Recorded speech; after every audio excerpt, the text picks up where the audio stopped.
यार आज हर बंदा कह रहा है हमारे घर में कोई ना कोई बंदिश है, किसी ने जादू किया है, किसी ने टोना किया है, कोई नज़र बद लगी है, कोई जिन्नात का मसला है, कोई साया हमारे घर पे आ पड़ा है, या फिर जो है हमारी भी सास ने कुछ कर दी है, या हमारा रिश्तेदार हमसे जल रहा है, या कोई ना कोई ज़रूर मसला है। तो मेरे भाई आखिर बंदिश होती क्या है? आज की वीडियो में ये बताऊंगा, और साथ ही ये बताऊंगा बंदिश होती क्यों है, इसकी वजह क्या है वो भी हम बताएंगे, और इसी तरह इसका इलाज क्या है, वो भी इंशाल्लाह आपके साथ डिस्कस करेंगे। तो जुड़े रहिएगा हमारे साथ, कुरान और हदीस की रोशनी में मुकम्मल रहनुमाई आपके सामने रखने वाला हूँ। सबसे पहली बात ये है, बंदिश होती क्या है? कुरान मजीद में अल्लाह ताला फरमाता है, वमन अरज़ा अन ज़िक्री फ़इन्न लहू मईशतन ज़नका। जो बंदा हमारे ज़िक्र से मुँह फेर लेता है ना, अल्लाह ताला फरमाते हैं हम उसकी मईशत को तंग कर देते हैं। यहाँ ये जो लफ़्ज़ है ना मईशतन ज़नका, कि हम उसकी मईशत को तंग कर देते हैं, इसके 3 मफ़हूम हैं, जिससे आप खूब समझ जाएँगे कि आखिर बंदिश होती क्या है। आपने खूब जायज़ा लेना है, क्या ये मामलात हमारे घर में तो नहीं पाए जा रहे? अगर पाए जा रहे हैं, फिर आगे मैं इसकी वजह भी बताऊँगा और इसके साथ-साथ इसका इलाज भी बताऊँगा। सबसे पहली हालत बंदिश की ये है, मईशतन ज़नका की ये है, जब इंसान की मईशत तंग होती है, उलमा ने लिखा है इसके 3 मफ़हूम हैं। सबसे पहला मफ़हूम ये है, इंसान के पास वसाइल की कमी आ जाती है और इंसान मुश्किलात, परेशानियों, आज़माइश, रंज, गम, दुखों में घेरा जाता है और एक मुसीबत को निपटाता है, दूसरी उसके सर पे आकर खड़ी होती है। तो अगर आपके घर में भी ये मसाइल हैं, तो यकीनन फिर आपके घर में बंदिश है। इससे अगली बात जो है, मईशतन ज़नका का दूसरा मफ़हूम ये है, इंसान के पास सब कुछ होता है, लेकिन ज़हनी सुकून नहीं होता। दौलत भी है, शोहरत भी है, इज़्ज़त भी है, सब कुछ है, लेकिन ज़हनी सुकून नहीं है। जब रात को सोता है, तो इंजेक्शन लगवा के सोता है, गोली लेकर सोता है। तो ये दूसरी हालत है इंसान की, ज़हनी सुकून नहीं है। और हैरानगी की बात ये है कि हम जिन लोगों से इम्प्रेस हो जाते हैं ना कि वो लोग बड़े तरक्की याफ़्ता हैं, तरक्की याफ़्ता ममालिक में रहने वाले हैं, गाड़ियाँ, बंगले, डॉलर, पाउंड, यूरो सब कुछ वो ले गए।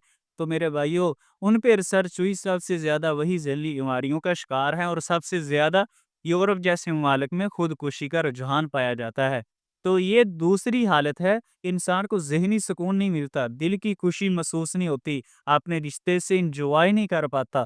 और तीसरी नंबर पर जो हालत है वो आखिरत में होगी, या बंदा कब्र में जाता है, उलमा ने लिखा है अल्लाह ताला अज़ाब देगा।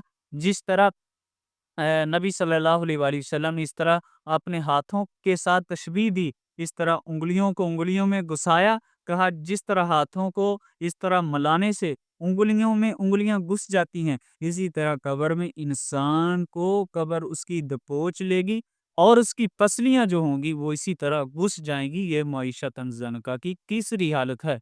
और ये होती क्यों है?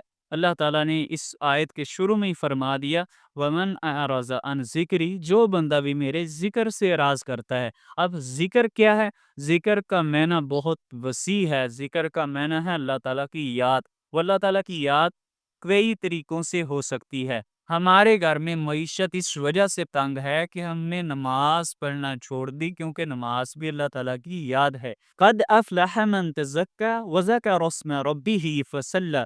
दूसरे नंबर पर अल्लाह ताला की याद, ज़िक्र करना, तिलावत करना, ये भी अल्लाह ताला का ज़िक्र है। वला ज़िक्रुल्लाहि अकबर। तो मेरे भाइयों, इससे अगर निकलना चाहते हैं, इसका इलाज क्या है? 2 हल आपको बताने वाला हूँ। सबसे पहली हदीस मुस्तफ़ा है, नबी रहमत सल्लल्लाहु अलैहि वसल्लम ने इरशाद फरमाया कि वो अल्लाह जो खुद नफ़ा नुकसान का मालिक है, वो अल्लाह खुद इरशाद फरमाता है, हदीस कुदसी है, ये आदम के बेटे, दिन के शुरू में 4 रकात तो पढ़ लिया कर, शाम तक मैं तेरे दुखों, परेशानियों, आज़माइशों, हर तरह के रंज गम में तेरे लिए काफ़ी हो जाऊँगा। अब देखें, जो अल्लाह ताला पूरी दुनिया की हिफाज़त करने वाला है, वो खुद कह रहा है कि मैं तुम्हें काफ़ी हो जाऊँगा। तो जिस दुनिया को अल्लाह ताला हिफाज़त दे रहा है, अगर हम उसी अल्लाह ताला की हिफाज़त में आ जाएँ, वही अल्लाह ताला हमें काफ़ी हो जाए, तो और फिर भी सहारे की हमें ज़रूरत है। और दूसरे नंबर पर इससे निकलने के लिए एक हदीस मुस्तफ़ा है, रसूलुल्लाह सल्लल्लाहु अलैहि वसल्लम ने फरमाया, आसमान से रोज़ाना 2 फरिश्ते उतरते हैं, ये पुकार लगाते हैं कि ए इंसान, तू बड़ा खुशनसीब है अगर तेरे पास थोड़ा माल है, लेकिन इस थोड़े माल पे भी तू अल्लाह ताला का शुक्र अदा करता है, अल्लाह ताला की रज़ा पे राज़ी रहता है। یہ تھوڑا مال تیرے لیے بہت بہتر ہے کہ وہ مال تو تجھے اللہ تعالیٰ سے غافل کر دے۔ اور ایک حدیث صحیح مسلم میں آتا ہے کہ دو فرشتے آ کر ایک دعا کرتا ہے، ایک بد دعا کرتا ہے۔ جو دعا کرنے والا ہوتا ہے وہ کہتا ہے یا اللہ جس بندے نے بھی آج تیرے راستے میں کوئی نہ کوئی چیز خرچ کی، تیرے راستے میں کچھ دیا، اللہ جی اس کے مال میں اور برکت عطا فرما دینا، اس کے مال کو مزید بڑھا دینا۔